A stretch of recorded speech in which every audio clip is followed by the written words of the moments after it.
Quem é que melhor jogou? A partida tinha tudo do Eduardo Leite em proclamar a sua independência, porque na realidade ele proclamou independência. Na medida que ele não continua no governo do Estado, ele pode concorrer a qualquer cargo, de deputado até presidente da República. Na minha opinião, quem jogou melhor foi o Eduardo Leite. Assim como ele falou que não fechou nenhuma porta, abriu todas, eu acho que realmente isso que aconteceu, mas agora foi colocado aqui pelo colega debatedor e eu concordo. A gente não está discutindo ideias para o Brasil. Todos os integrantes da terceira via não estão apresentando projetos alternativos que possam representar uma ideia melhor para o desenvolvimento nacional. Está uma briga de vaidade para saber quem é que é aquele que vai tentar ocupar esse espaço que não é preenchido nem pelo Lula, nem pelo Bolsonaro. Só que eles não estão preocupados em ser o protagonista sem oferecer uma alternativa. E o eleitor, que está cansado de promessas vazias, e a renovação foi em 2018, não vai ser em 2022, a renovação foi em 2018 e muitas pessoas se decepcionaram com a renovação pura e simples. E esses candidatos que estão se colocando como terceira via têm que apresentar uma alternativa de projeto político, senão vai acontecer de os eleitores preferir pelo pragmatismo, que é Lula ou Bolsonaro. Cidadania vai com quem? Nacionalmente foi aprovada a federação com o PSDB. O PSDB. Pessoalmente, eu não me agradei, então mas é Dória.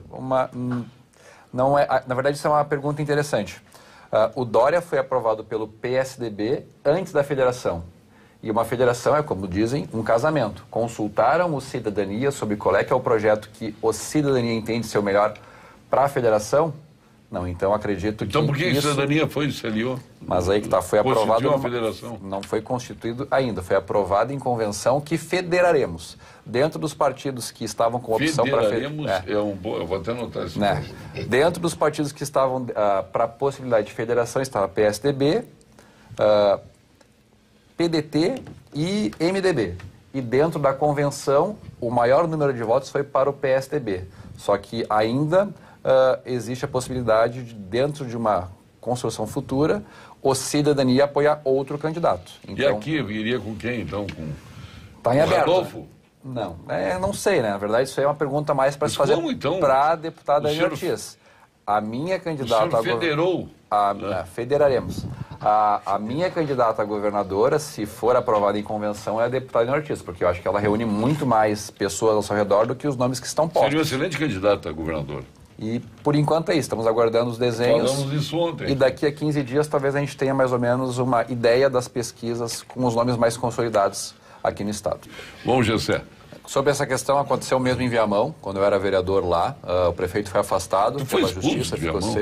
Na verdade, eu denunciei o que estava acontecendo e o sistema político se voltou contra mim, embora eu tivesse uma boa aceitação popular. E aí veio para Porto Alegre, se elegeu em Porto Alegre. Junto com a deputada Aline Ortiz, que a princípio é pré-candidata a deputada federal, mas pode ser eventualmente a nossa governadora. Mas o que está aparecendo aqui? O doutor Eduardo, o doutor Eduardo Trindade, o Maneco também aqui está falando, e todos estão falando sobre um problema sobre a questão do IP. Na minha opinião... do IP e do problema da atenção primária do SUS. Mas o IP está há alguns meses já se prorrogando essa discussão. Recentemente o governador fez a atualização da tabela do IP e foi claramente insuficiente. E na minha opinião isso, inclusive, foi uma das razões pelas quais ele renunciou. Porque, obviamente, o próximo governador agora... Achando que ele se covardou?